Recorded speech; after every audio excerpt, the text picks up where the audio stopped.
Do'stlik tumanida pillachilikni yangi bosqichga olib chiqish, sohada samaradorlikni oshirish va mavsumga puxta tayyorgarlik ko'rish maqsadida Saritepa mahallasida viloyat miqyosida amaliy seminar tashkil etildi. Tadbirda pillachilikni ilmiy yondashuv asosida rivojlantirish, zamonaviy texnologiyalarni joriy qilish hamda yuqori hosildorlikka erishish masalalari atroflicha muhokama qilindi.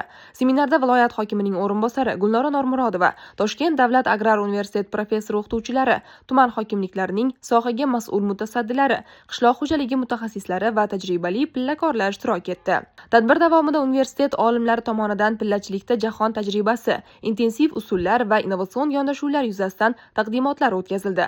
Xususan, yuqori hosildor tut navlarini ekish va parvarishlash, qurt boqish jarayonida sanitariya gigiyena talablariga qat'iy rioya etish, ozuqa bazasini mustahkamlash, tutzorlarni ilmiy asosda yangilash hamda hosildorlikni oshirish bo'yicha amaliy tavsiyalar berildi. Ayniqsa Xitoyning pilla yetishtirishdagi ilg'or tajribasi, yuqori samarador texnologiyalari, ozuqa tejamkor va intensiv usullar haqida batafsil ma'lumot taqdim etildi. Mutaxassislar tomonidan qurtxona sharoitini yaxshilash, harorat va namlik me'yorlarini saqlash, kasalliklarning oldini olish choralari ham alohida ta'kidlandi. Seminar yakunida Do'stlik tumanining Chinobod mahallasida yangidan bunyod etilgan zamonaviy pillaxona ko'zdan kechirildi. U yerda yaratilgan sharoitlar, qurt boqish jarayoni uchun moslashtirilgan infratuzilma va sanitariya talablariga muvofiq tashkil etilgan ish jarayoni mutasaddilar tomonidan ijobiy baholandi.